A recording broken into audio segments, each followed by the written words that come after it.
Alrighty.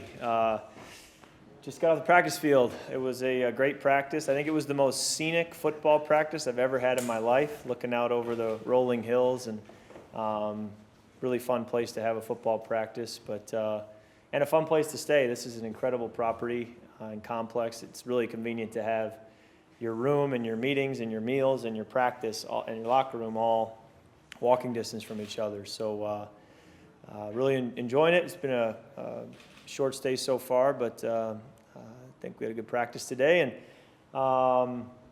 I've now been over here. This is my second game playing over here, so trying to draw from the first experience on what to do better or what to do the same. And then went over here a few times in the off season as well for some different events with the NFL and the UK, and had a great time in all my visits. So it's been fun to come back, and looking forward to a great game on Sunday. Take any questions you have. What would you do differently compared to what you did the first time you came over to London?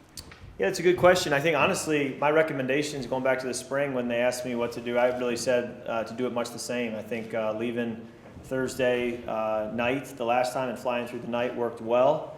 I think that you have to be diligent with how you acclimate, and you have to be focused today to get a good practice in. But I think it's also just helpful to have had the experience and to understand the crowd a little better, and the stadium and the energy, and it really exceeded my expectations the first time, which was fun. How much do you embrace like the novelty, and how much are you trying to create a sense of normalcy? I think it's a little both. I think that there's a novelty to it that's fun and is a break from the traditional routine of the week. And then you want to have routine and you want to have normalcy as best you can to feel ready at kickoff. And so you try to stick to your routine, knowing that's a little unrealistic, and enjoy the fact that it was such a cool practice out there with looking out at the rolling hills. I felt like I was looking out one of the homes in the distance, looked like the Skyfall Mansion in the James Bond movie. And it just had a cool feel to it. So, you kind of enjoy that part of it.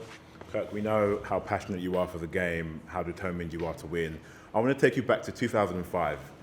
39 out of 50 on your math test. Do you still have those results above your desk for motivation? I do. Yeah, I do. That's back home in Michigan in my house, framed on the wall.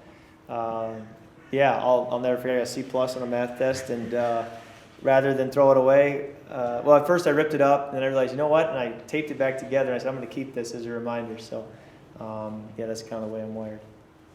You kept anything from the tie last time you were over here to remind you to get the job done? Yeah. If you were saying what would you do differently, I'd say try to win and not tie. Although I think the fan base here is more accustomed to that and understands that's part of sports, whereas I think back home it's kind of a head scratcher. So, it was a back and forth game. It was a great game, an exciting game. Probably one of the better NFL games I've played and been a part of. One of the more memorable ones, certainly. And I would expect Sunday to be similar. Kirk, it's the 15th year of the Olympic Games. Okay. As you said, you've been out here before in the past.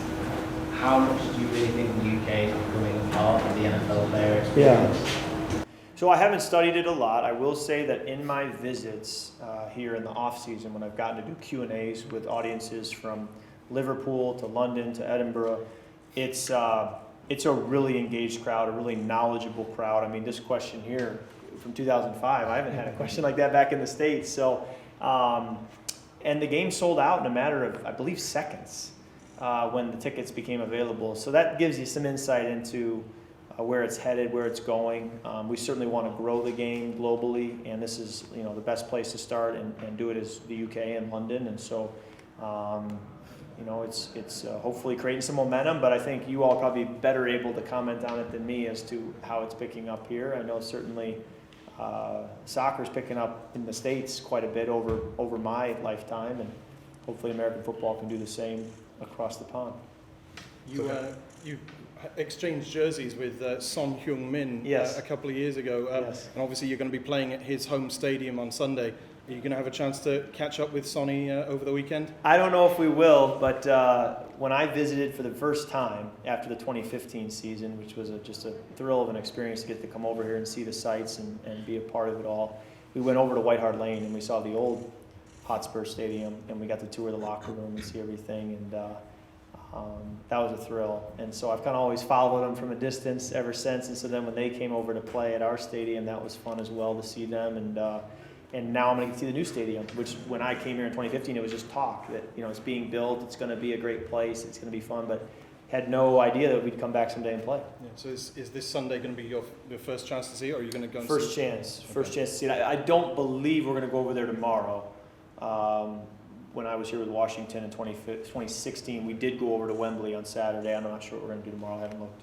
Kirk, this is a really strong Saints defense on paper, Yeah. at least, with a lot of playmakers in it. How does your approach change in the week, taking on a defense like this compared to maybe others? Well, I just have a great deal of respect for the players and for the play caller. Coach Allen has been the leader of that defense for a long time and done a great job. They've played in a lot of big games, won a lot of games, won their division many times. And we've played against him, and then a lot of the names I've played against going back to 2017, 2018, 2019, it's a lot of the same names. And so these are guys who have played in big games, played at a high level, gone to Pro Bowls, been all pro. And they're all still playing together. And I think that says a lot about the challenge we have up ahead of us on Sunday. So Kirk, you're playing the Saints, and if we take you back to the miracle in Minneapolis with Diggs and the way that game ended, does that ignite a particular fire knowing you're playing the Saints again this time around in London? And I think it creates a fun storyline anytime the two teams get together just because of the history. And that's what's so fun about so many teams in our league is the history can go back to memorable moments where fans and players remember where they were when a certain moment happened against two teams. And it has, in a way, become a bit of a rivalry. Certainly we all have our rivals. Different teams have their rivals. And we've played several times over the last few years, had some great games and back and forth. And I think that's what happens when you get two good teams together.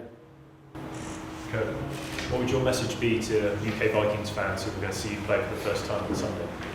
We're thrilled to be here. We're expecting to be able to put on a show for them, give them a lot to cheer for. I know they're dying to cheer for us, and I would ask them to be loud, be proud, and hopefully bring the Skull chant. And so it's a great lift to our spirits when we take the field and see them there in the stands. I can see you. How's your? Oh, sorry. No, I was going to say I can see you're wearing the UK Vikings T-shirt. With that relationship that the Vikings have with the UK, does this feel like a home game for you in a way? Well, we'll have to see when we get out there. It's certainly technically a home game for the Saints, and I'm sure they travel well and have a great fan base here too. So we'll see how it all is divided up, and you'll get your Dolphins jerseys in the crowd and your Bears jerseys, and people are there just to celebrate the NFL and American football. But certainly expect Vikings fans to travel well. They kind of always have. It's thanks to the way the Vikings teams played in the 60s and 70s and 80s and 90s, we've kind of built up this worldwide fan base, and I'd expect them to turn out in London just like they do in other away games. Stylistically, how do you feel that you've changed under your new head coach? Well, I think that's been a good process for me to say, okay, how am I changing, but how also do I need to stay the same? There's some level of, hey, we've had success doing things a certain way or playing the game a certain way, and I don't want to reinvent the wheel if it's working. So that's been a process over the last several months of changing and adapting and maybe your footwork or your read or the way you call a player, handle a protection, but then also being able to say, hey, in this case, maybe we're better off not changing. And so you kind of have those conversations, and it's just kind of a fluid deal as you go. Awesome. Great questions. Thanks, guys. Okay.